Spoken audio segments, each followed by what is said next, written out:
Michael Boyle's StrengthCoach.com presents the Strength Coach Podcast, brought to you by Perform Better, the experts in functional training and rehabilitation. PerformBetter.com. All right, hey everybody, welcome to episode 242 of the Strength Coach Podcast, the official podcast of Michael Boyle's StrengthCoach.com, the world's best source for strength and conditioning information. Brought to you by Perform Better, the experts in functional training and rehabilitation. PerformBetter.com. All right, I'm your host, Anthony Renda, and the show notes are located at ContinueFit.com. It's where I keep all my resources, including Strength Coach TV. If you're going to open a gym, definitely want to check that out. All right, today on the StrengthCoach.com Coach's Corner, I spoke to Coach Boyle about a lengthy conversation about isometrics. We talked a little bit about both overcoming and yielding and kind of how he uses them. Also, we had a conversation about his article, Functional Anatomy versus Origin-Insertion Anatomy. That coming up in a little while. For the Results Fitness University Business of Fitness segment, Alan Cosgrove is on to talk about creating freedom for yourself, both from a time perspective and financially. For the Functional Movement System segment, Brett Jones is on to talk about learning and the student's mindset, something that kind of we started talking about on the StrengthCoach.com forum. So that's where that comes from. For the Train Heroic Data-Driven Coaching segment, Adam Doughty and Tim Robinson talk about asking good questions before deciding what data to collect or track. And for the MariGold Bars, hit the gym with the Strength Coach segment. Don't forget MariGold Bars, high-quality protein with all the premium ingredients. Check them out at MariGoldBars.com. Use the code StrengthCoach10 to get $10 off your first order. We have legendary NFL strength coach Al Miller, one of the pioneers in the industry, currently just co-authored a book called The System, just came out. This is a book that he did with two other legends, Johnny Parker and Rob Panarillo. And this is part two of our two-part interview. Last episode, we talked about how the book came out and some of the concepts inside of The System, as well as some other things. In this episode, we're going to talk about complexes right away and how he uses them to assess athletes.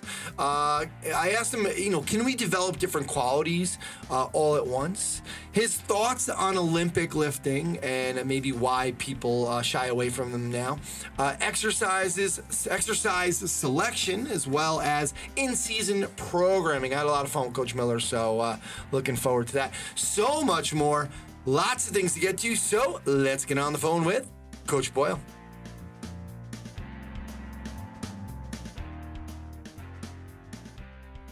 All right, now it's time for the StrengthCoach.com Coach's Corner with Coach Boyle. StrengthCoach.com, the world's best source for strength and conditioning information. Remember, you can try StrengthCoach.com out for 3 days.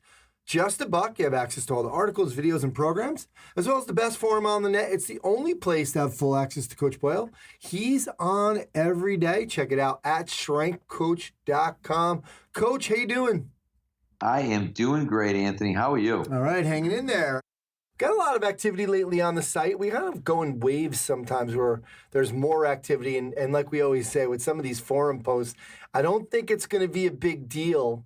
And then like the title of the post, and then it turns into a pretty good post. And one example is Isometrics.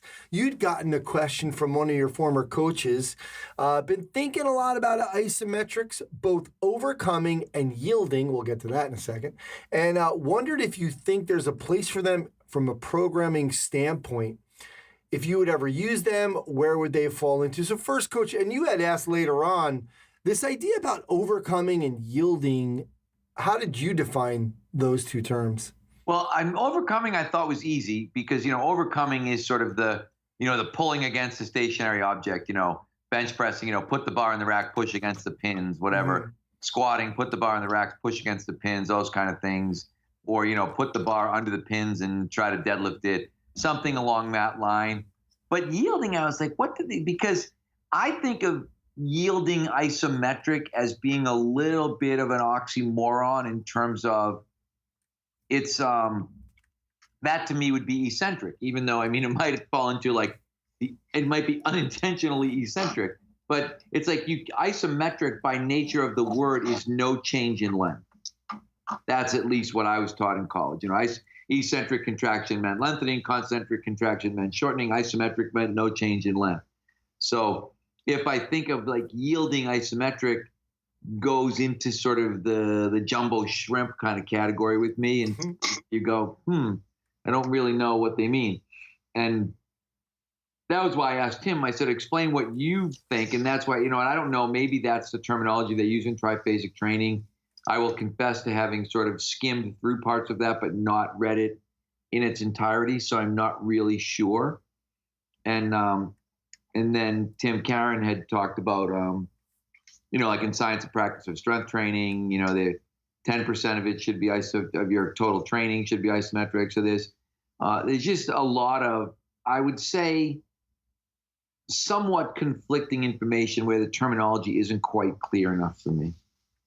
Absolutely. And are you using them or has this thread kind of got you to think a little bit more about them? Well, it's interesting. I did use them this summer a little bit, but I use them, and that's what I said in the first part. When I have 12 weeks, I would tend to not use them because I feel like I don't have time. And that's where Joe Bonier's post really got me thinking. Sometimes you go, oh, shit, why didn't I think about that? Why don't I just do 2 normal concentric sets and then finish with a set of holds? That makes perfect sense because one of the things that you said there is now you've got, kind of what your weight is from an intensity standpoint or a relative intensity standpoint. If someone can do 5 split squats with something, and then you ask them to do whatever it is, a 10 or a 20% second isometric, you're going to have an adequate load for that exercise. And that's where I said, I don't like the overcoming isometric idea because, I can remember seeing people, popping blood vessels in their eyes, when you're really straining to lift a weight that you can't lift and you watch somebody and you think, okay, they're straining. And then sometimes you'll look and realize, oh, that guy's got, he's got some blood in his eye, like a redness, you know what I mean? You can really, like, stuff can go wrong in that overcoming isometric idea. And so I think that runs a little bit contrary to our kind of do no harm thought process, whereas iso holds doesn't.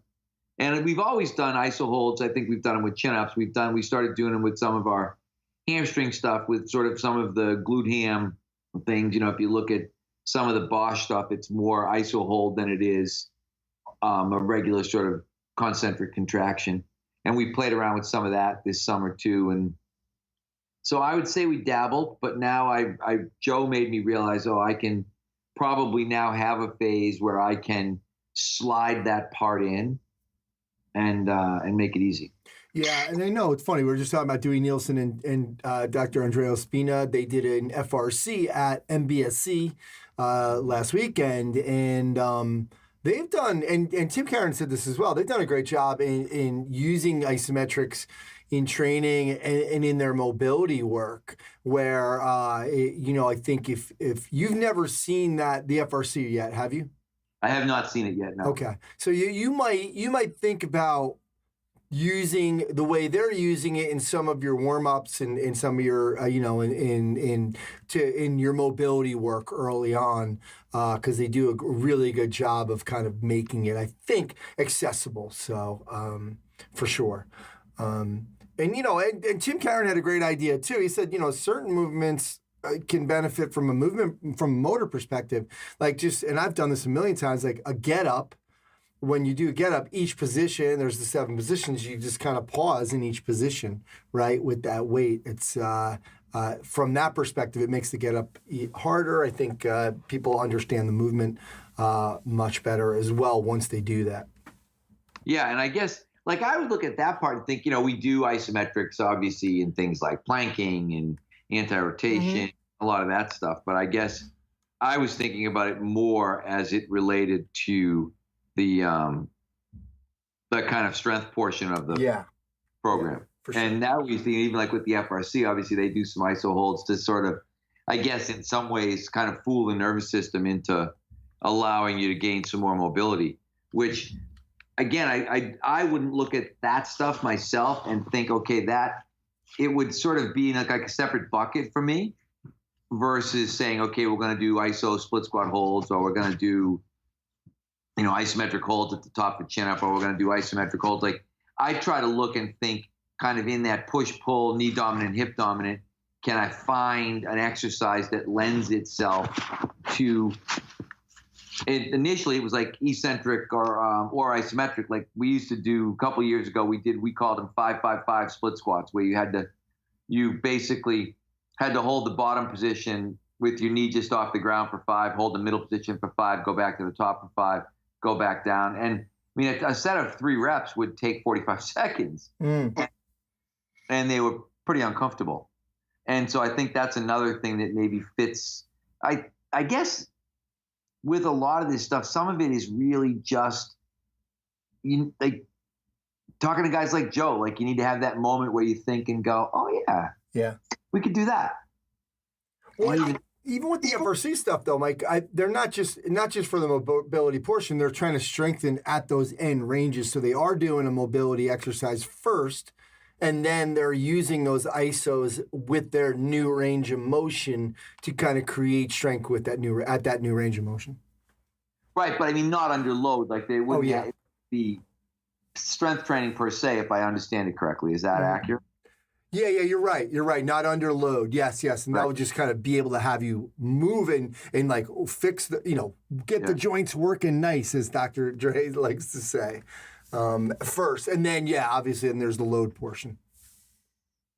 Yeah, and that's the thing. I guess I would look at that, as mobility work, but it wouldn't sort of put it, again, in my mind, it would fit in a different bucket, I guess. It would be it'd be a different way to approach your mobility work, but I wouldn't look at it as when we're looking at sort of the Zadazorsky, science and practice of strength training, or the triphasic idea. Like I think that stuff would be more like gross motor, multi-joint kind of stuff. Okay, absolutely. Good stuff. All right. Well, yeah, like I said, that is a great discussion on the forum. Might have to move that into the best of the forum. Yeah, the best thing about that is it was a off the forum question that somebody asked, and I thought, because one of the things I've started to realize is if a lot of times, if I'm going to take the time to answer somebody, I really want it to be on the site. I try to discourage people from any offline. Whenever anybody says, "Oh, let's talk about this offline," I always try to tell them, "No, don't. I don't want you to talk about this offline," because it defeats a big educational component of the site when you think, "Oh, let you and me go over in the corner here and we'll discuss what we want to discuss." And so I'm trying very hard when I can to avoid those kind of conversations. Yeah, no, the best, and I got to bring this up. I love it when you do a lecture and then you say, "Listen, I'm not answering any questions afterwards, so ask them now." It's the people that don't want to ask in front of everybody. Then they come up to you afterwards and they're like, "Hey, Mike, so what do you think about ISOs?"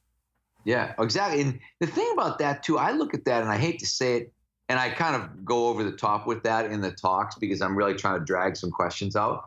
But I also think it's incredibly rude of people to think, "Oh, this guy just talked for whatever hour and 15 minutes, whatever he did, answered questions. But now I'm going to make him stay here for another 15, 20 minutes to take care of me." Yeah. Do you know what I mean? It's like sometimes I look at people and think, how incredibly self-centered can people be to think that, "Oh, now I want a little 15-minute mini lecture on my own about things that I'm interested in." Yeah, it's true. Yeah, it's bastards. People don't think sometimes. They don't.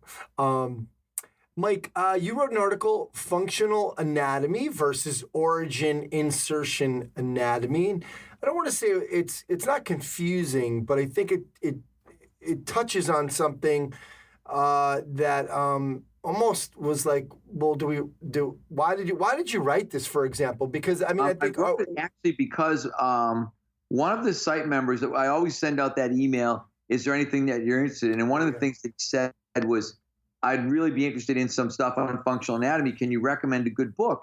And I never really can recommend a good book because I don't think anybody's done a good book on functional anatomy. And I started writing this article a while ago, and then I won't say I lost interest, but it was like, ooh, like you're right. I mean, I think it is a little bit difficult and it is a little bit confusing because I got into it on Twitter, which I try to not do, but every once in a while I kind of get dragged in there. And with one of Bob Alejo's old assistants, he's a fairly young new grad physical therapist, and he literally was like posting stuff like, "Yeah, right, the quad doesn't extend the knee. And I was like, it doesn't. You know what I mean? Like, who could have taught you this? How could your anatomy class have been that bad in physical therapy school? Like, it's one thing if someone had anatomy, in college or whatever, and that was the way, you had an old school teacher and that was the way he taught it. I guess I can accept that to some degree, but to think that in physical therapy, to have a physical therapist who thinks the quadricep extends the knee is, to me, it's like one of those science deniers, one of those guys who says, whatever, something, that happened, like the earth is flat. You're like, no, I mean, we know for sure that it's round. Like, we're positive now. Like, there's no question. No one has sailed off the end. People have gone around the world. Like, we're certain about this. This is not up for debate anymore. And that's how I feel about anatomy. Like, I look at that. When people say that to me, I look and think, I mean, put your foot on the ground, stand on one leg, and ask me if your quadricep is extending your knee. Try to move forward and tell me that your quadricep is extending your knee while your gastroc extends your ankle, while your glute extends your hip. It's like, it's not working that way. These joints are all moving at the same time. These things are working. It's literally like this beautiful concert where all these pieces are playing together. No one is doing anything at a singular joint by itself. But that's a really hard thing to get across to people who have in their mind this idea of origin-insertion anatomy. Yeah, and it just seemed like kind of, I don't know, like I said, what's the takeaway in terms of 2018? Because for so long, and you finish with the big key with functional anatomy is that we begin to look at muscles and joints as a system that works together. We've heard this. Think of movements, not muscles. And then you wrote, not as a bunch of isolated joints. It's not about what happens at one joint, but the synergy of groups of joints acting together to create motions like running or jumping, which again is, a common, we've heard this before. If we see knee extension or knee flexion as separate, we miss the point. So essentially we're talking, hey, look, don't do isolation exercises for the most part. Think about movements. And that's why I was, kind of feeling like, wow, this seems weird that you brought this up right now. Why is there somebody arguing that we should be doing isolation exercises? And there was actually, it was funny. T Nation posted another Nick Tuminello leg extension article, and my only response on Twitter was not again. because legitimately, it's amazing. I think people like to think he's gotten paid to write that article twice. I didn't read it really. I read the first one, and then the second one I didn't bother to read because it was, it's the same sort of tired rationale where people are trying to say, well, you can isolate the joint and you can get more quad contraction. And you're just like, oh, Lord, please stop. Yeah, we talked about this with the physical therapy thread a few episodes ago in terms of, I was questioning you like, hey, Mike, look, if it's, right out of knee surgery and we're going into this, into PT and we're trying to strengthen, I would argue that you could still strengthen. Your answer was, yeah, but I have 100 other ways to do that, in 100 better ways to do that than with the leg machine, extension machine. Exactly. And that's my whole thing. It just seems to me to be really regressive to be trying to get people to go back to machines. And maybe people might look at me and think, oh, you have this massive anti-machine bias. And I think maybe, but I'm like 20 some odd years into my anti-machine bias. I've never gone back.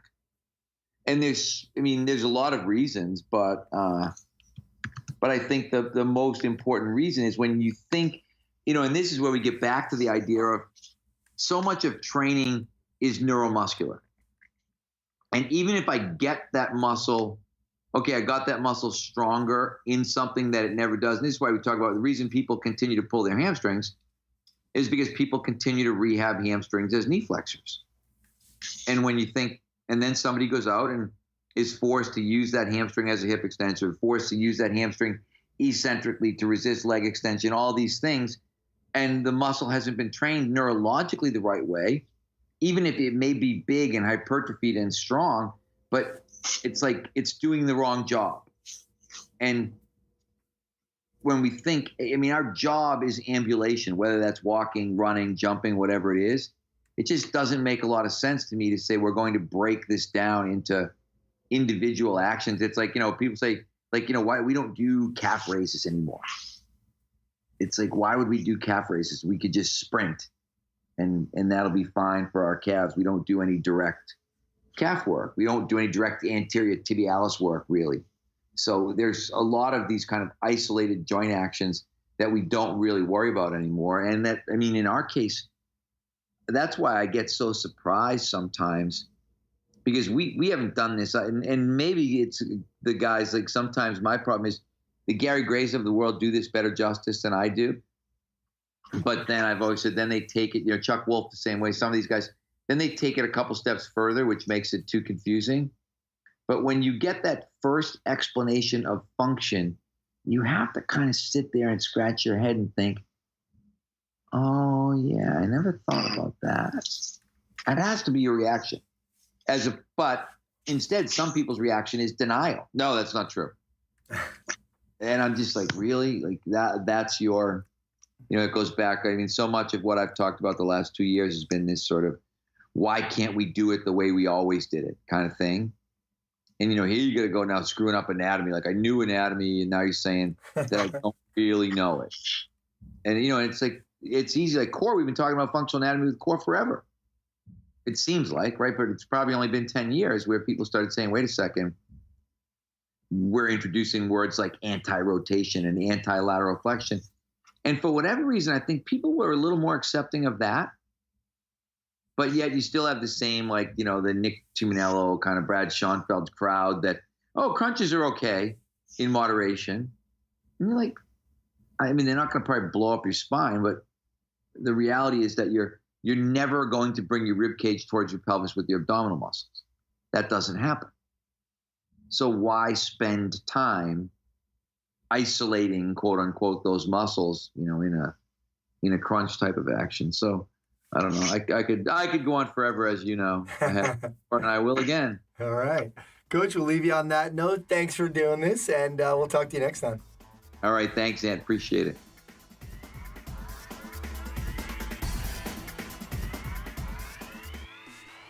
All right, right now, Perform Better. They got the spend more, save more sale. The more you spend, the more you save. So 10% if you spend over $50, 15% off if you spend $100 or more, and 20% if you spend $150 or more. So again, spend more, you save more. And if you're opening up a gym, remember, Perform Better has an amazing facility design team. They pretty much do everything for you. They can help you with everything, including like kind of a little drawing of your place. So it's pretty cool. As well as they got the startup school coming up on November 10th. So if you're thinking about opening a gym, definitely check that out. You can check out performbetter.com for all their products and info on their educational seminars.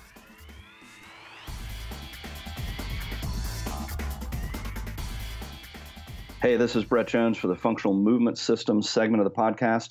Just wanted to touch on something related to learning. And this has to do with whether it's academic learning, whether it's learning movement. Anthony and I had a nice kind of back and forth exchange on the strengthcoach.com forum where he was referencing that he's always working on his swing and get up, and said something along the lines of, I feel they're never good enough. And the mindset shift we want to make there is not that it's never good enough, but that we're always learning. We're always improving. If we have a student's mindset, then we bring with us the knowledge that perfection is unachievable, yet it's what we're striving towards. So there's always a way to learn or improve. I've been swinging bells now for 17 years, and I'm still working on my swing. I'm still learn. Every time I touch a bell and perform a swing, every time I do a get up, I learn from those experiences. Every rep is a chance to learn. And this brings me around to a book that I was impactful for me called Make It Stick. M-A-K-E. There's another book called Made to Stick, M-A-D-E. That's not the one I'm talking about. Make It Stick is about learning. And it turns out the key to learning is struggle. It's the learning that doesn't feel good.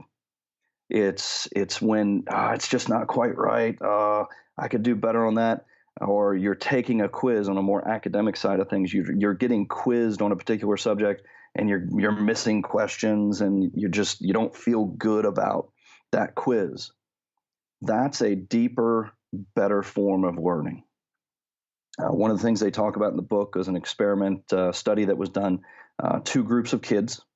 One of them was told to throw beanbags into a bucket 3 feet away. And that was the goal. The goal was, how many beanbags can you put in this bucket 3 feet away? So one group of kids told to practice throwing beanbags to the 3-foot bucket. Another group of kids was told to throw beanbags to a bucket 2 feet and 4 feet away, never practicing the goal distance of 3 feet. In the post-test of the study, the group that threw to the 2 and 4 foot bucket vastly outperformed the group that was practicing the goal distance of 3 feet.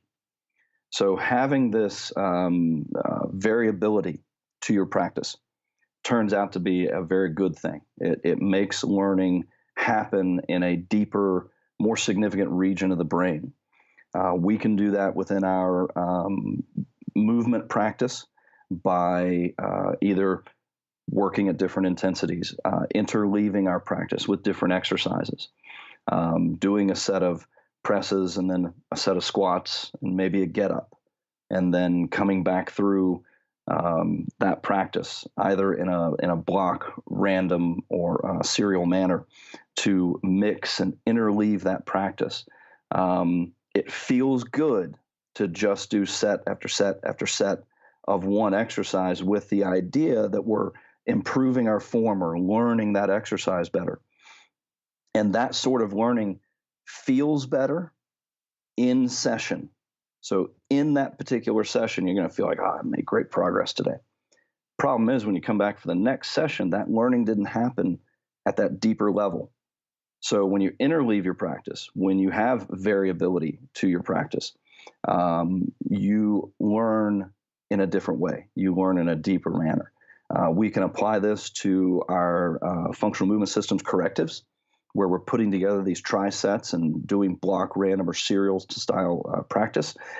We can apply it to our learning a skill like the kettlebell swing, where we're either interleaving our practice or working at different intensities, different weights, creating these situations of good struggle.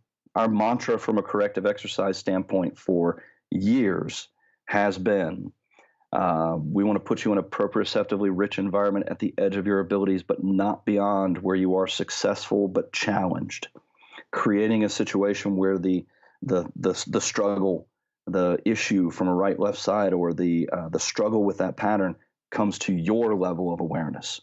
Because if you can feel it, we can fix it. So just a mindset shift on learning and struggle.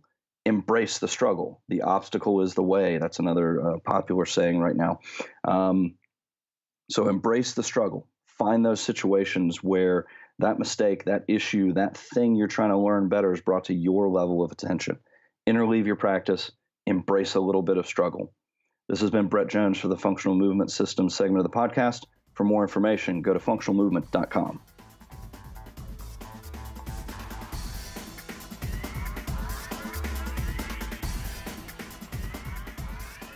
Hey guys, welcome back. This is Alan Cosgrove from Results Fitness University, and here we are once again with our episode on how to help you make more money and grow your business on the Business of Fitness section here on the podcast. So this episode is about freedom. Braveheart, right? I hope you realize that. I'm doing this in a Scottish accent on purpose so that you realize I was being William Wallace there, right? One of the goals of opening a business is to create freedom for yourself. Two things: money freedom, right? Financial freedom, and time freedom, right? So if you've got your own business and you're still coaching on the floor 30 to 40 hours or even 55 hours, like someone I spoke with yesterday in a week, you have a job, not a business. Now, that's not an insult. That's the reality, is that you have a job. A business makes money without you being there. If you're working 55 hours a week coaching, how do we step out of that, right? So first target, let's get your coaching hours down to somewhere between 20 to 25 coaching hours a week. So you've got time to develop your team and grow them and build your business. Right? I don't know where this stat came from, but I think most people have about 50 good work hours in them before they start to be ineffective or sloppy. So when you're using all of them with clients, those last couple of sessions, those clients aren't getting the best that they can have. So, and you definitely can't grow your business when you're trying to do it at the end of a long week like that. So we got to start scaling that back. So here's how we do that. Step one, get over it that no one is going to be as good as you. As you build this business, your number one focus is to make sure that your team are as good as you, if not close, and eventually over time better than you. And here's the question: can your ego handle that you're no longer the best trainer in your gym? Now that takes time, and that takes time that you don't currently have because you're working too many clients, right? So in the beginning, your new coach that you will hire to replace you will not be as good as you, and that is okay, because we're going to continue to grow and develop them, and they'll grow over time with your mentorship.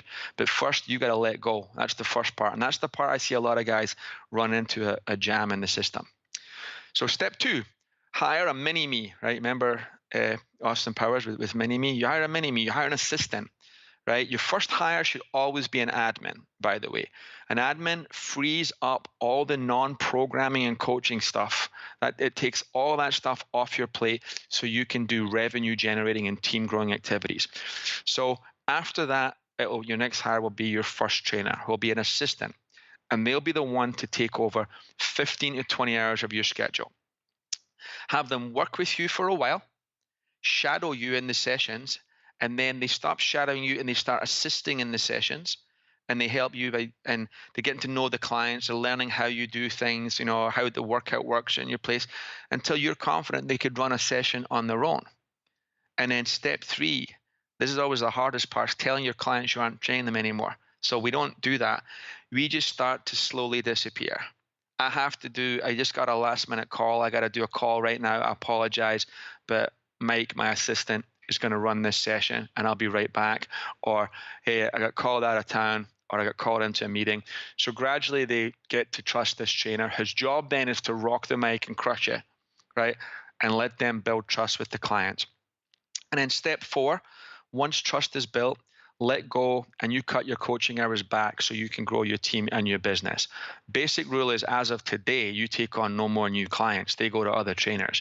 And eventually we're just going to cut you back a little bit so you can grow your team and your business to the next level. Because remember, we didn't open a business to open a business. We opened a business to create freedom for you, money freedom and time freedom.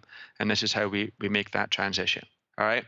That's it for this episode, guys. Make sure you reach out to me on any of my social media platforms. I always try to get back to people. If not, just jump in at strengthcoach.com and jump in the business section there, and I will get to your questions.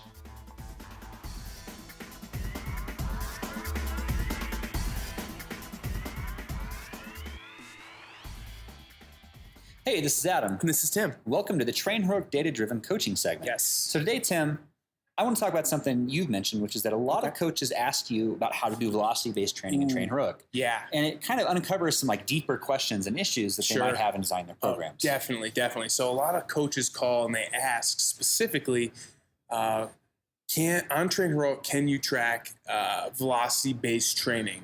Yes, you can, right? But I usually dive in a little bit deeper. I want to know specifically what metrics the coach is tracking and why. And that gives me a better understanding of how they're going to implement, this sort of training into, their day-to-day.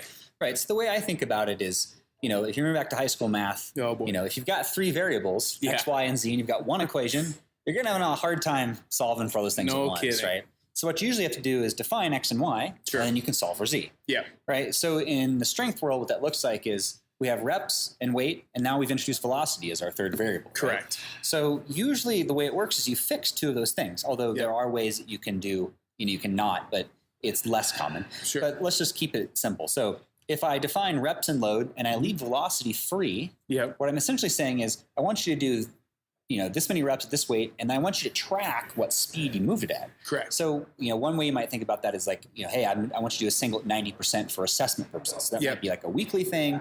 If you do daily, the sub-max training or whatever, you can kind of track your progress based on how fast that thing moves. Right? In that case, you want to track the velocity. But in other cases, velocity is going to be one of your fixed variables, right? Sure. So you're going to fix, say, your reps and your velocity.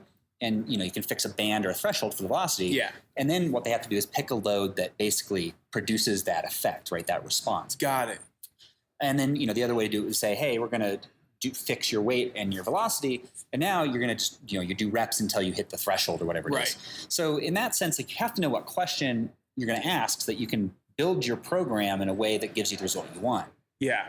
No, that totally makes sense. And I think that's kind of the underlying theme of this whole thing is you have to establish a why you're looking for what data and how that's going to improve performance, affect your athletes on a daily basis. Otherwise, you're just kind of grasping at straws and you're just pulling data for no reason. We have all this great technology and everyone wants to use it, but why? Why are you tracking that data and what is the purpose behind it in your training? Right, and this is no different from using data anywhere else in life, So, as a tech company, we have all sorts of data we can look at about what people do in our app, but I don't just go and look in our database and try to find, hey, something happened. That's, number one, it's not a lot of fun. No. Number two, I'm not going to get good answers. Right. Because if I look at all this data, I might start to see patterns that aren't there. I'm not asking a good question, so I'm not going to look at the right data to get the right answer. Define your question first, and then you got to solve for X, right? Right. That's been it for us today. Be sure to go to trainheroic.com to start your 14-day free trial. When you're talking to one of our representatives, tell them the Strength Coach Podcast sent you for 10% off a year of the Pro or Elite Edition.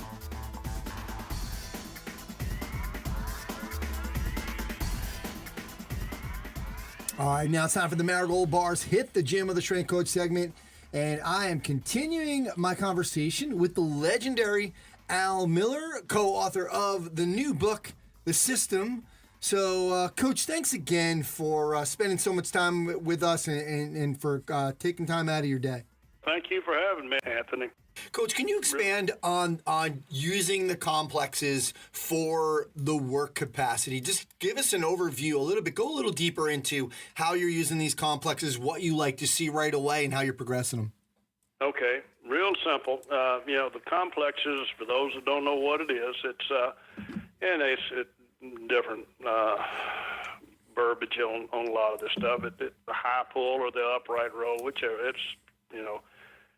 But you start with the bar above the knee.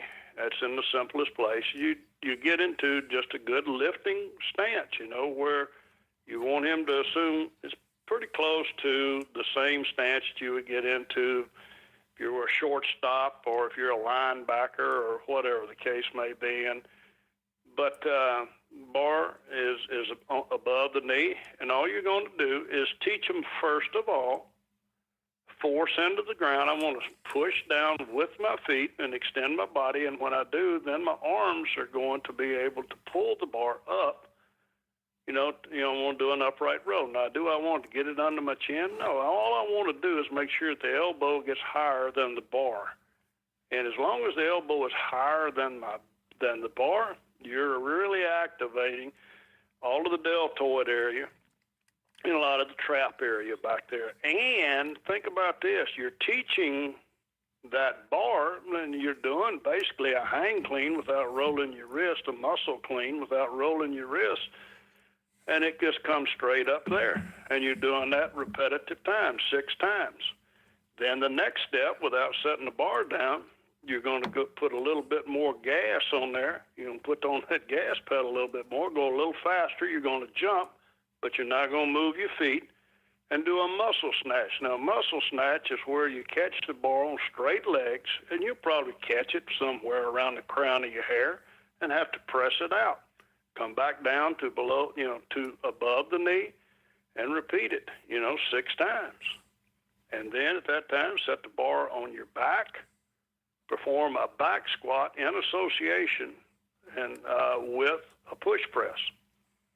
And now you're able to watch the bar pathway on the first two movements, the squat movement, the overhead ability to handle the bar overhead, stability, shoulders.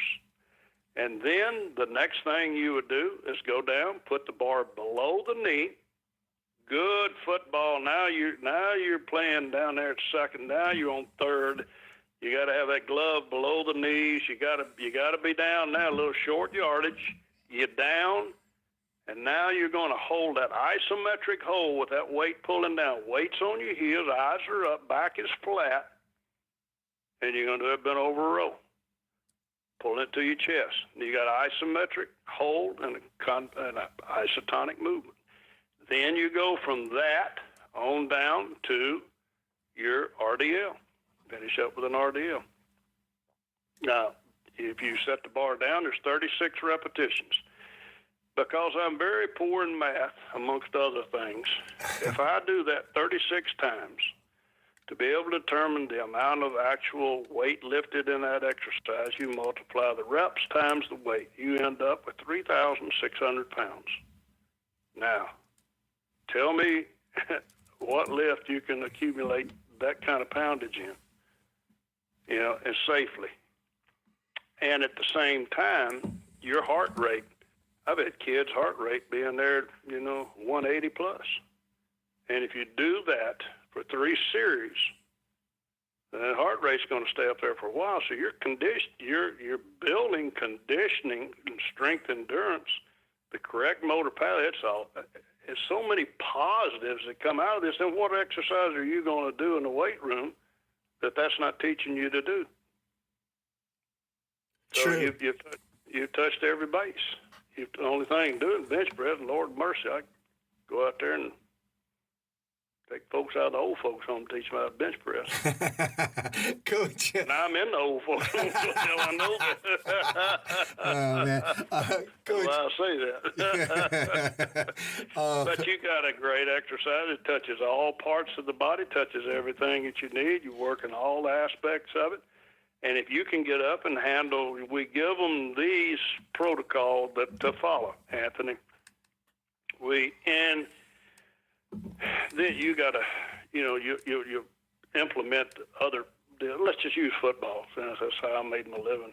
But offensive, defensive linemen, 40% of their body weight. Quarterbacks, running backs, tight ends, linebackers.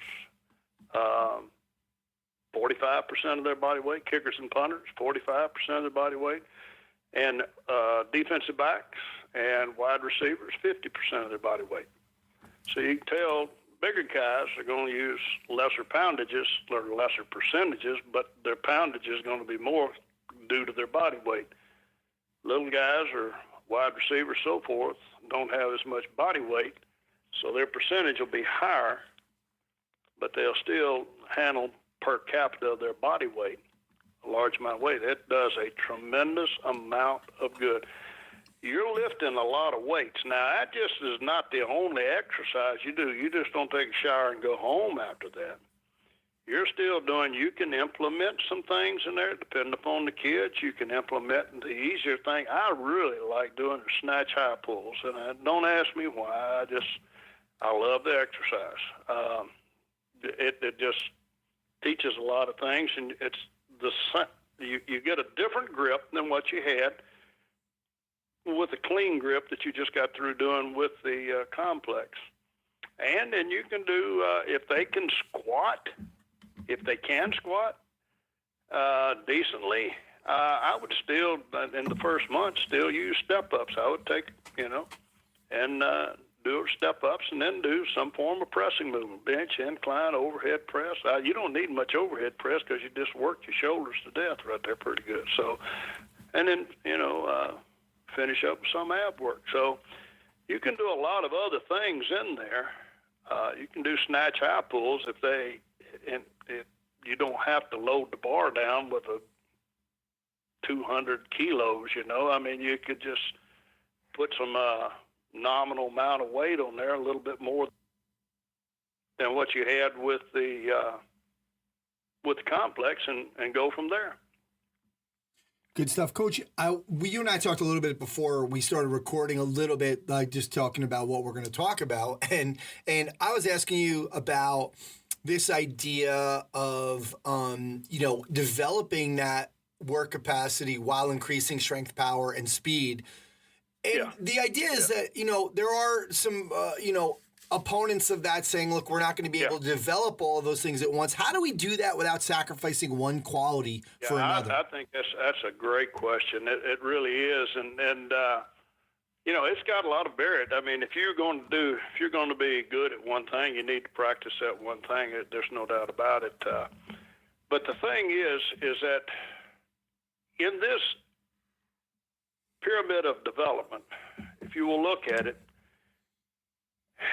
you have an aerobic capacity and anaerobic aerobic capacity in the bottom right hand, I think it is, part of it, and as well as rehabilitation, as well as abdominal and low back strength and stuff. But what it is that if you start your off-season program, let's just say in high school at January, and you're not going to play until the end of August. So you've got around 7 or 8 months right there that you got pretty continual type of training you can go through. So the block theory of having things laid, the cherry at the top of the tree is speed. I mean, there's no doubt about that. So that's where everybody wants to be able to have a real fast football team. They do, and that's we see it every Saturday, Sunday, or Friday night.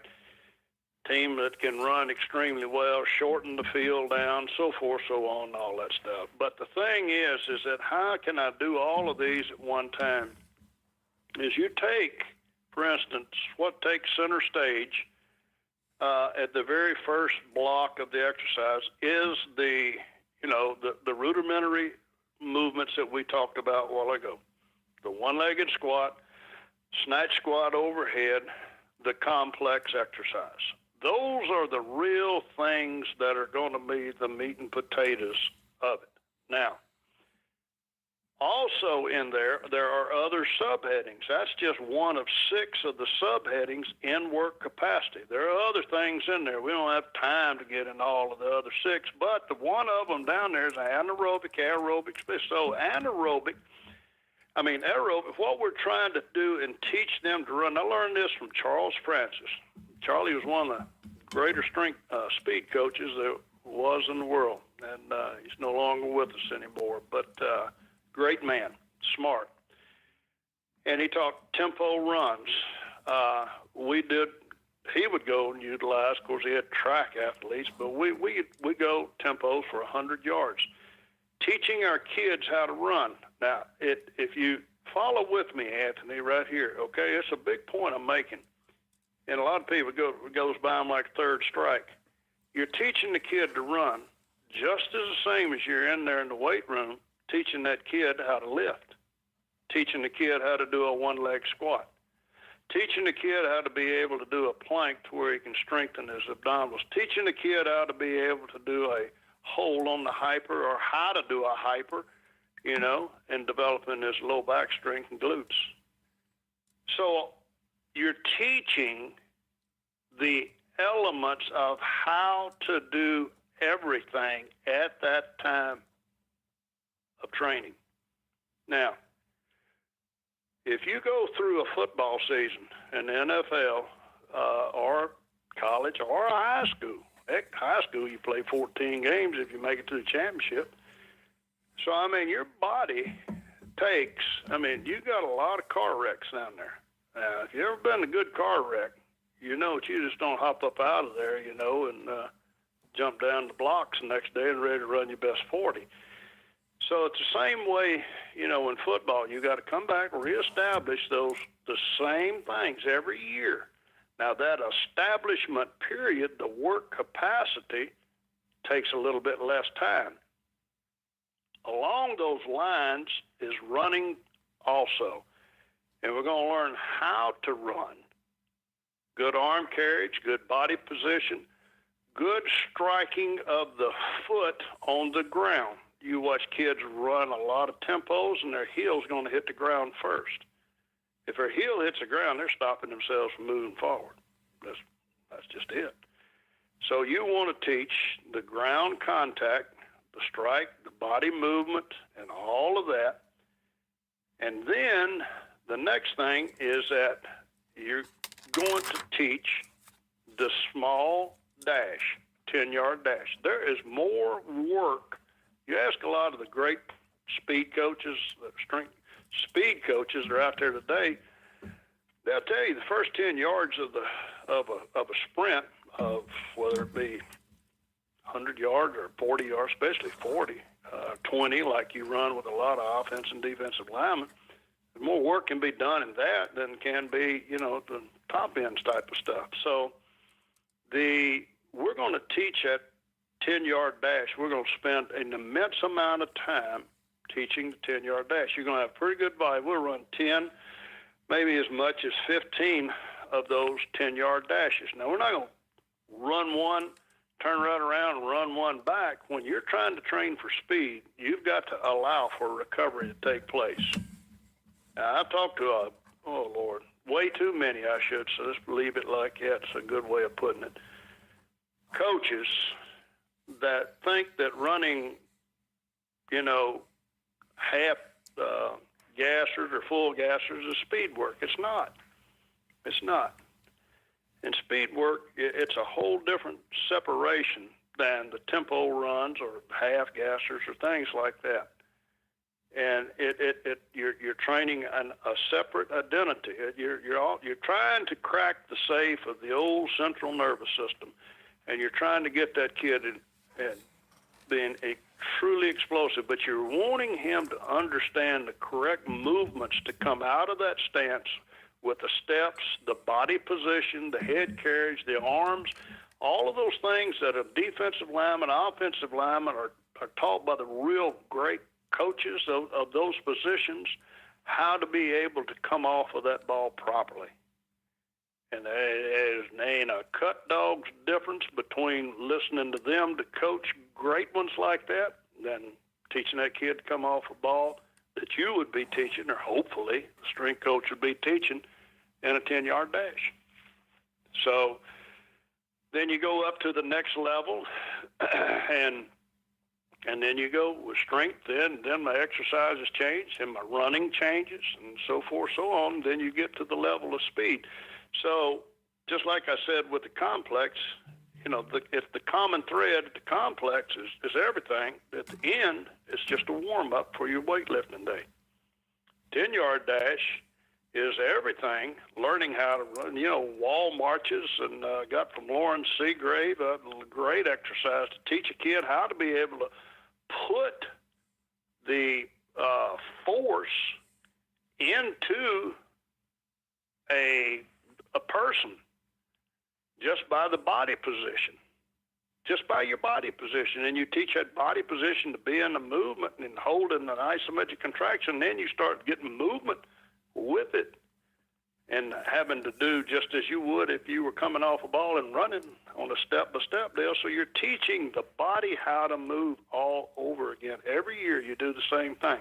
And again, it's not going to take as long as if you learn right now, you know how to do basic math. To teach you what 2 times 2 or multiplication will take you any time, Anthony. But you take a kid that's 4, 5, 6 years old, comes a little bit different charge out there to be able to do.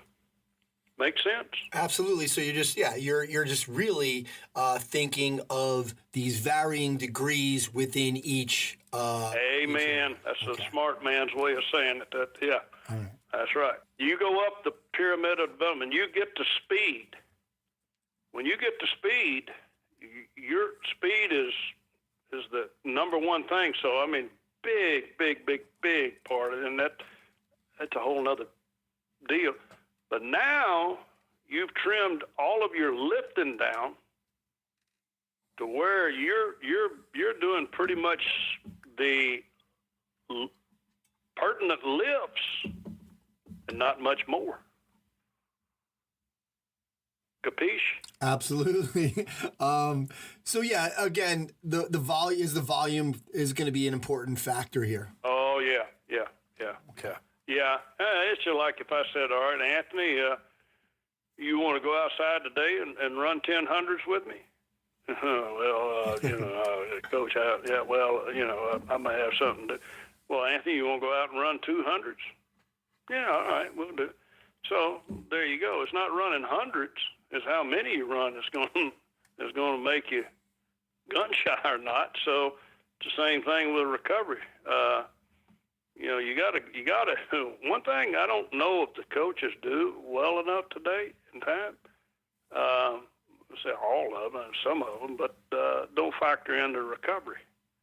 They can go in there and bust their butt doing something, but do you give time for the body to recover? And that's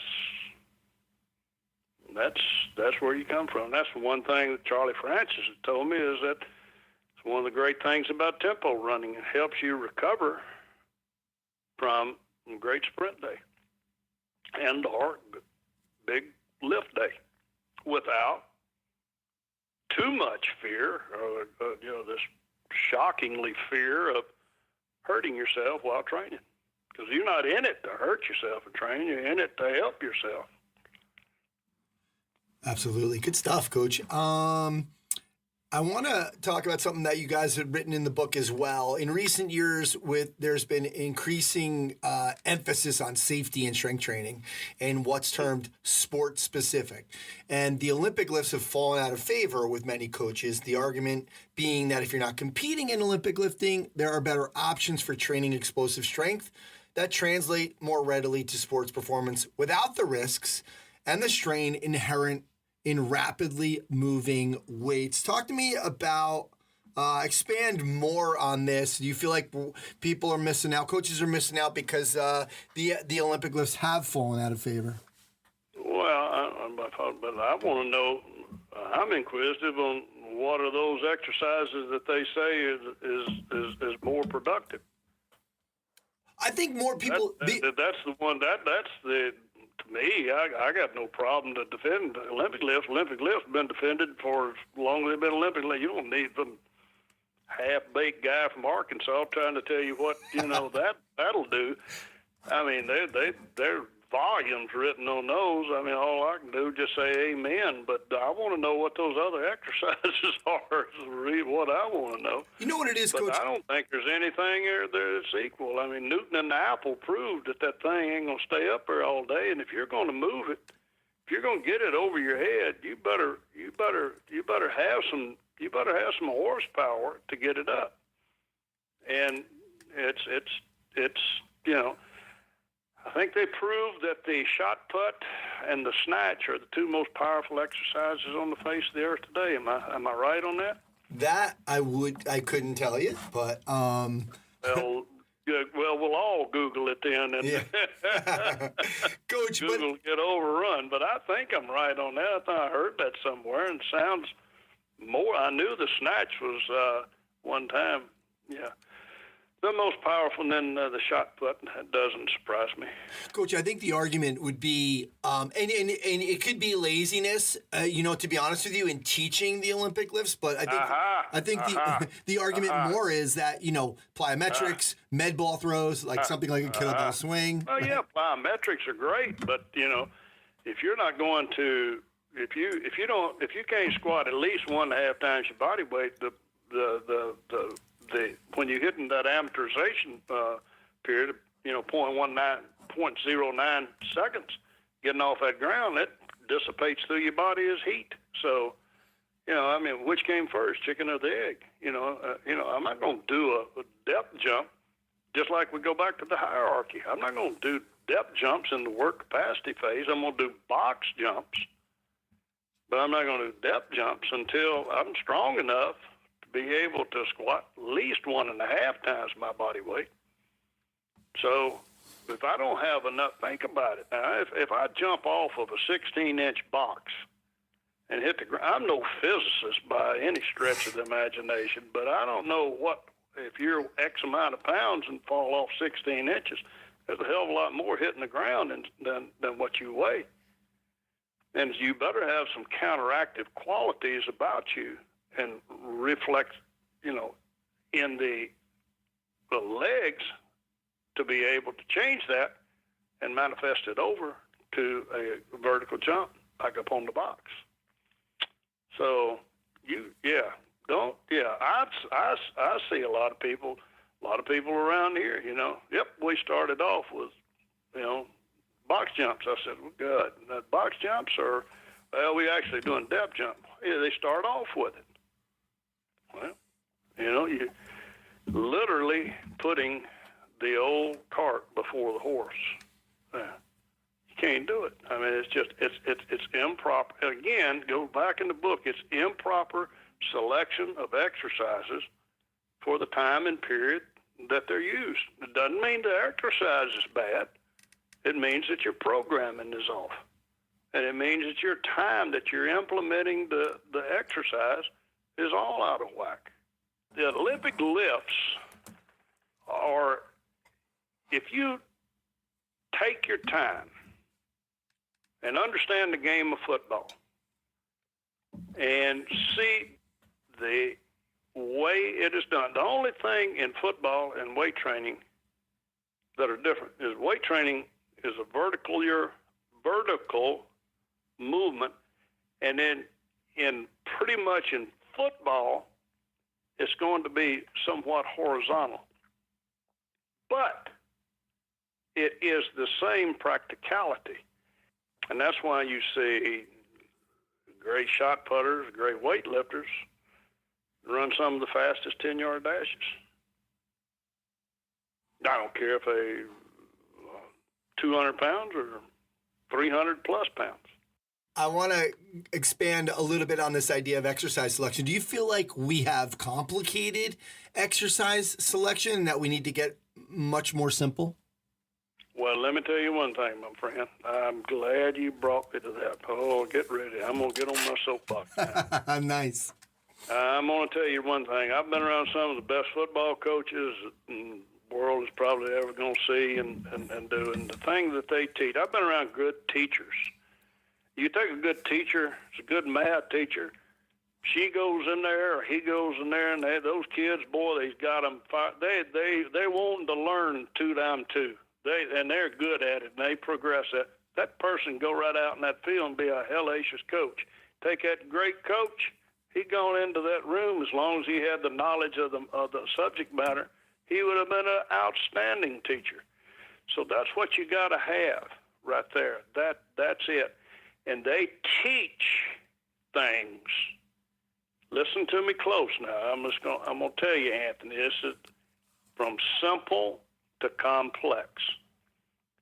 What good is it going to do me if I'm training Anthony to go in there and just, get you all convoluted on how smart of a guy I am, get you out there doing things you can't do, eat your ass out for not being able to do it right, and then you get nowhere and you think, well, boy, he was a great coach, but I just sure hadn't got any better. Now, well, it's got to be my fault. Wrong. It's his fault, because you got to teach the things they can do, simple, just like the complex, a simple thing, and then move it on up to the snatch. Then move the just standing long jump or standing vertical jump to the standing triple jump, to the bound, to the plyometrics. Yeah, simple to complex, not the other way around. Because if you don't, you're never going to get any. You'll get pequita amount of maybe, probably not. Yeah, I'm trying to be too nice here, but you're not going to get any kind of results per se on your training. You're certainly not going to get any bang for your buck. Change, kids. Mm-hmm. No, ain't doing it. Yeah. And I personally love this idea of the complexes. I've taught a young man, how to do the snatch without, ever doing the snatch at first, obviously, and using the complex, like, using an RDL and like you talked about the high pull. I broke down the snatch and used a complex of a few exercises to teach him those parts. Yeah. Well, Alvin Roy. Now, Alvin Roy started teaching in the 40s. And through the 50s, he was legendary. He taught down at the Struma High School down there, which is one of the big schools down in Baton Rouge. I don't know, they had 10, I forgot how many state championships they won in a row before they hired him at LSU. Anyway, then that's another deal. But you know what he did? He did muscle cleans, muscle snatches. And that was it. And then explode, and then would use unbelievable amounts of weight. Get those kids that strong. I mean, simple exercise. It's a simple deal. But it is highly productive. Simple to complex. All right, Coach, I want to finish up. Just give us, this has nothing to do with the book. It is football season, so some of the guys are going to be out there, obviously, some of the coaches. Talk to us about what a week would look like with you in football season in terms of how would the lifts go in terms of volume or and intensity during in season. Great question. Good question. I'll try to answer it quick. I know we can. I made some of the greatest in-season programs known to mankind. I wanted to send them to the archives over there. And Lord, get in there and first of all, the plane break down, get caught on the tarmac, and we don't get into the break of day, and the kids can't. The coach sends them home, so everything goes. You got to play it by ear. You got to understand what you want to try to be able to do. I really want to do a lot more study on this, Anthony. I really do. I think all the way leading right up to the start of football season in August, or if you're in college or high school, and or the pros, which is usually July nowadays. But you're good up to that point. I have no problem. But that training camp used to be, we would go for 8 weeks in training camp. And so that everything was different. Now things have changed, and when change comes, you gotta recalculate yourself. So I want to do a lot more thinking on let's just say, let's take college ball, since there's more college teams in high school than there is pro, and I want to try to look at from the first practices to the second game of the year. In high school, you're going to have a jamboree, and then you're going to have 2 games down here anyway in this part of the world. And that's what you're going to have. So basically, you're looking at that. If you can get out of those blocks 2-0 with a good show in the scrimmage, in the jamboree, that's going to put you that's a pretty good investment, Coach. That's a pretty good investment right there. Be honest with you. So I want to look at that. You change your exercises every 3 to 4 weeks again. You can't do the same thing all the time, all the season, and you got to change the volume and intensity. And you've got to be able to do, as the book will tell you, 12 reps of any exercise to get a stimulus from doing that exercise. So you got to understand that, and if you train the major exercises with 1 or 2 just little bitty, auxiliary exercises, you'll be fine. But you just need to change how you do them. And people say, well, how do you do them? Well, by the book. How's that, Jeremy? That ain't bad for an old Arkansas boy bumming the book, is it? There you go. Shoot, boy. Did that answer your question, though? I just really wanted to know, like, from the perspective of a lot of people will talk about, maintaining, and other coaches will say, no, don't try to maintain, keep that strength, even try to increase strength during the season. Look, I'll tell you one thing we did one time. I'll never forget the quick story, and since you brought that up. In '86, we played in Super Bowl. Got beat by Johnny Parker and the New York Giants, and so well, you know, as we talked about, you know, about negative publicity early, you know, people say, well, you know, just weren't strong enough. Well, guess whose toes that stepped on?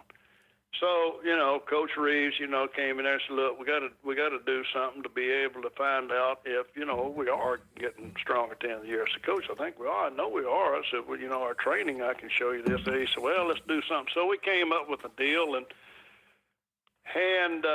anyway, we would take them. There was, now I want to say, Anthony, it was about the 15th week of the year. In our program, in our in-season lifting, we would get them to work up with singles up to, you know, about 90% of their max. And I said, you know, we get to 90%, Coach, do you feel like, you know, after, you know, we played 16 games straight then, I said, would you, you know, feel confident that, you know, they could at least, you know, hold in their own and could go through the playoffs? They said, yeah, sure. So, and we found a lot of them. I would say 2/3 of our team got stronger. Yeah, and some of the kids that got bunged up down the way, you know, couldn't perform the lifts. Yeah. But 2/3 of our team went on and up and did their max. That they, you know, you were just doing singles, which, you know, again, do you want to run 100? Do you want to run 10 of them? Nope. How about one? Oh, all right. Yeah. You know, there you go. So, you know, they come in after practice. You know, they've been doing it for 16, 15 weeks, you know, plus 8 weeks of training camp. So, yeah, they did, and we proved it. Johnny Parker's proved it. So, yeah, it's Alver Mills proved. Alver Mills, you ought to seen him lift the Chicago Bulls. They didn't win the 6 world championships, you know. Yeah. And you ought to seen them lift. My eyes like bugged out, you know, and those kids would go play that night. Wow. Yeah. Just amazing. There you go. Well, Coach, I've taken enough of your time. We broke it up into 2 parts, and I really appreciate you coming on and sharing so much of your experiences. The book is called The System. We're going to have links to that at continuefit.com. So, Coach, thank you so much for coming on and sharing your experiences. Hey, Andy, I appreciate, really do, and I appreciate the work you're trying to do with the strength coaches out there. And, you know, knowledge is the one difference maker of anything, and ability to coach is up to the coach, and some have, just like talents of athleticism, more than others, but they can always have the knowledge of doing the right thing, and that's what you're trying to bring them, and for that, my hat's off to you, young man. All right, well, that's going to do it for episode 242 of the Strength Coach Podcast. Hope you guys had as much fun listening to Coach Miller, legendary coach, as I did. That was definitely a lot of fun. All right, remember, you can try StrengthCoach.com out for 3 days. Just $1. You'll have access to all the articles, videos, and programs, as well as the best forum on the net. It's the only place to have full access to Coach Boyle. He's on every day. To access that offer, go to StrengthCoach.com, click the Join Now button to get started on your trial. All right, special thanks to Chris Party and the folks over at Perform Better. Remember, they got the Spend More, Save More sale going on. So the more you spend, the more you save. Also, the Startup School on November 10th. Check out performbetter.com for all their products and info on their educational seminars. Thanks to Coach Boyle and Coach Miller for sharing their insights and philosophies into the world of strength conditioning and performance enhancement. Thanks to Adam Doughty, Tim Robinson, and Train Heroic. Head over to trainheroic.com. Guys, you got to get in on this online training. Start your free 14-day trial. Let them know I sent you. Strength Coach Podcast sent you. You'll save 10% off your first year of Train Heroic Pro or Elite Edition. Thanks to Alan Cosgrove for the Results Fitness University Business and Fitness segment. Check them out at resultsfitnessuniversity.com. Brett Jones and Functional Movement Systems. Check them out at functionalmovement.com. Thanks to MariGold Bars, high quality protein with all the premium ingredients, low sugar, and they taste amazing. Check them out at MariGoldBars.com. Use the code StrengthCoach10 to get $10 off your first order. My name's Anthony Rana. Go to continuefit.com to see all my stuff, including Strength Coach TV. Thanks again, and I'll speak to you next time.